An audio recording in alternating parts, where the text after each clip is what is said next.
Welcome to Drew's News, Wednesday the 17th of September 2025, where Britain isn't just following global headlines, it's making them. Between Trump's arrival in the UK, Elon Musk's call to dissolve Parliament and Tommy Robinson's mass rally, the populist spirit is in overdrive. First up in the United Kingdom, Donald Trump has landed in the UK just days after over millions of people joined Tommy Robinson's Unite the Kingdom rally against immigration.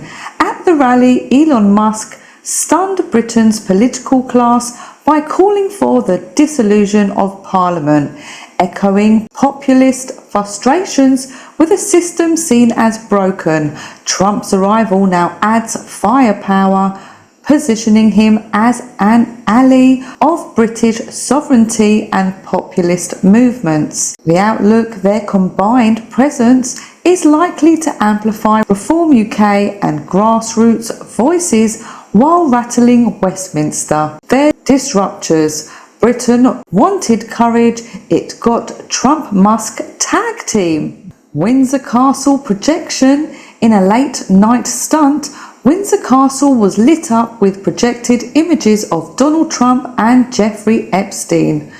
Police quickly intervened, arrested 4 people, but the act sparked outrage as one of Britain's most symbolic landmarks was turned into a protest screen. Expect tighter security and debate about how activists gained access to such a high-profile target. Projecting memes on Windsor is like doodling on grandma's china. Cheeky maybe, but hardly clever.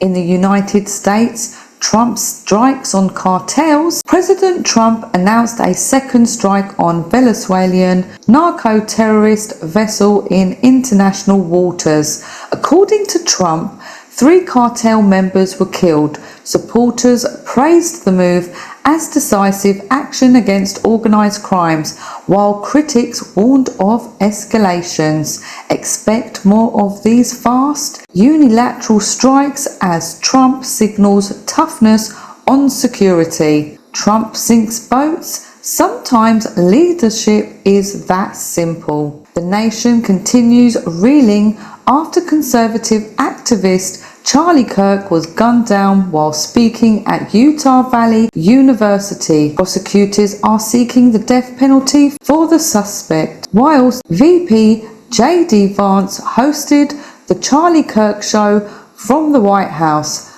vowing to carry on Kirk's legacy. Vandals set fire to a memorial for Charlie Kirk outside his family home while children were present. The fire was contained quickly, but the act horrified neighbours and outraged supporters. Outrage will ripple beyond his base, highlighting just how far political hatred has spiralled. Fire was meant to silence, instead it spoke louder. Kirk's voice endures in the flame. FBI Director Kash Patel said Epstein was never an FBI asset, pushing back on long-circulated theories. The EU Commission admitted COVID mRNA vaccines rolled out without complete safety data, sparking new controversy. George Zinn, who confessed to killing Kirk, has now been charged with child pornography possession. Tyler Robinson's texts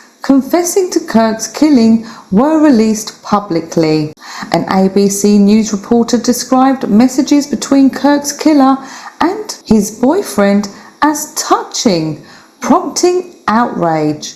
Steve Bannon claims Dan Bongino will leave the FBI in 2 weeks. In Europe, EU officials are battling multiple crises. Hungary's veto continues to block Ukraine's accession talks, frustrating Kiev and Brussels alike.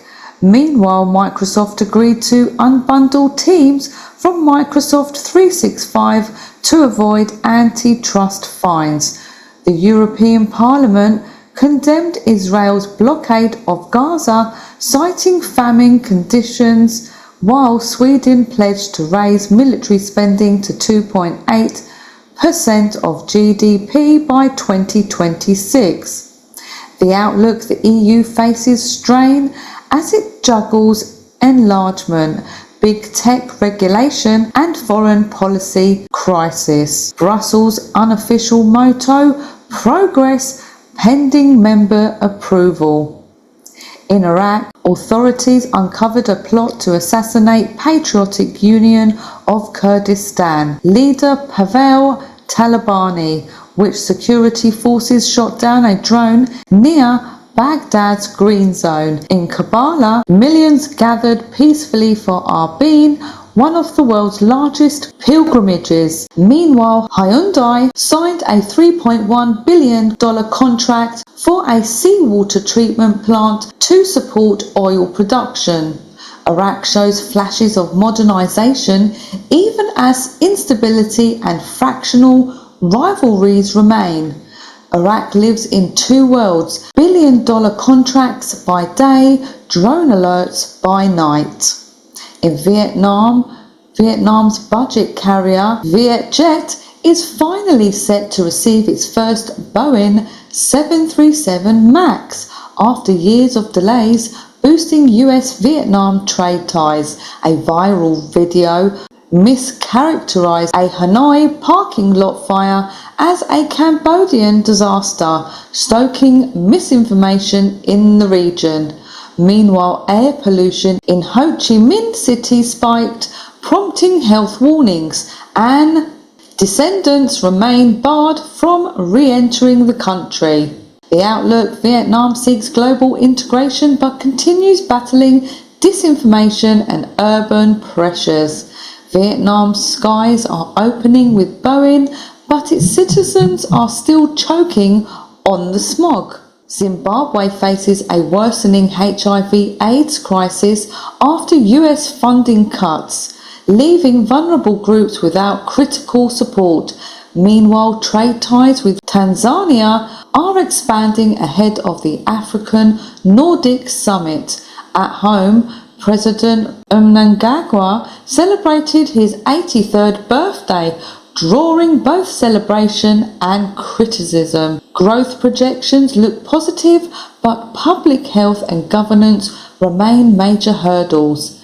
Leaders may cut cakes, but people need bread. Stability remains elusive. In Australia, 2 earthquakes rattled New South Wales, sparking alarm and thankfully causing little damage. Meanwhile, Australia's beef industry is booming thanks to Trump's tariffs.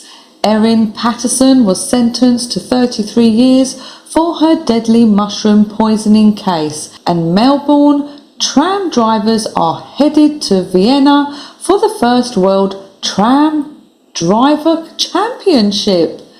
Australia's economy is robust even as odd headlines dominate. Earthquakes, beef and tram driver Olympics only in Australia. Flying to Canada, Air Canada flight attendants rejected a proposed wage deal, sending their dispute to arbitration. A Manitoba school went into lockdown after a parent assaulted staff and threatened police. At the border, authorities intercepted over £2,000 of cocaine and meth in vehicles arriving from Michigan.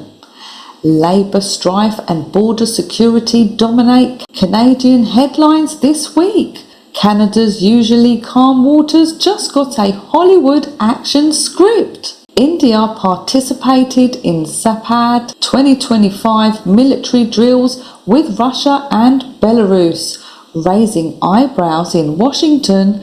Meanwhile, New Delhi described recent trade talks with the US as positive.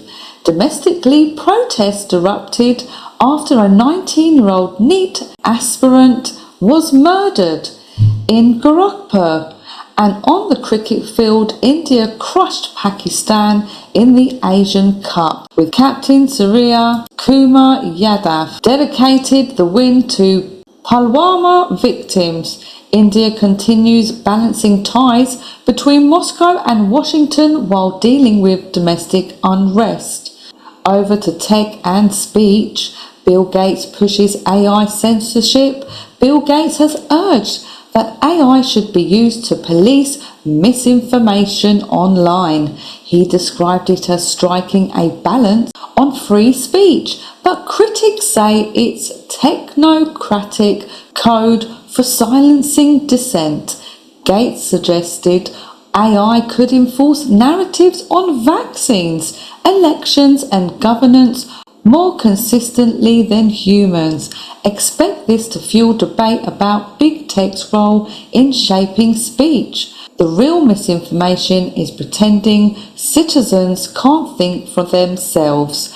Gates trusts code over people. Now, Elon Musk, by contrast, has doubled down on running X as a free speech first platform, resisting pressure from regulators and advertisers alike. Musk rejects Gates' model as elitist censorship and frames X as the global test case for openness. X will remain in regulators' crosshairs as long as Musk resists content policing. Gates wants referees, Musk wants a street fight. The world must choose who calls the rules of discourse. It's time for Bill Gates versus Musk. The world feels restless. Britain looks to outsiders for courage. America mourns a fallen activist. Europe fights over enlargement. And Asia balances traditions with ambition. And above it all, the fight over who controls speech. People or algorithms could shape not just politics, but the very future of public life. You decide. But really, you do decide. As Charlie says, we need governance, not governments. And that's it for today's Drew's News. Raw, unfiltered and hopefully more exciting than whatever Parliament was doing today. The world may be on fire, but at least we've got front row tickets. Stick with Drew's News. We'll keep bringing the popcorn and the headlines. Want to keep this circus going? Back me on Patreon, and don't worry, the content stays free. Have a beautiful day, guys. God bless. See you for now. Bye bye.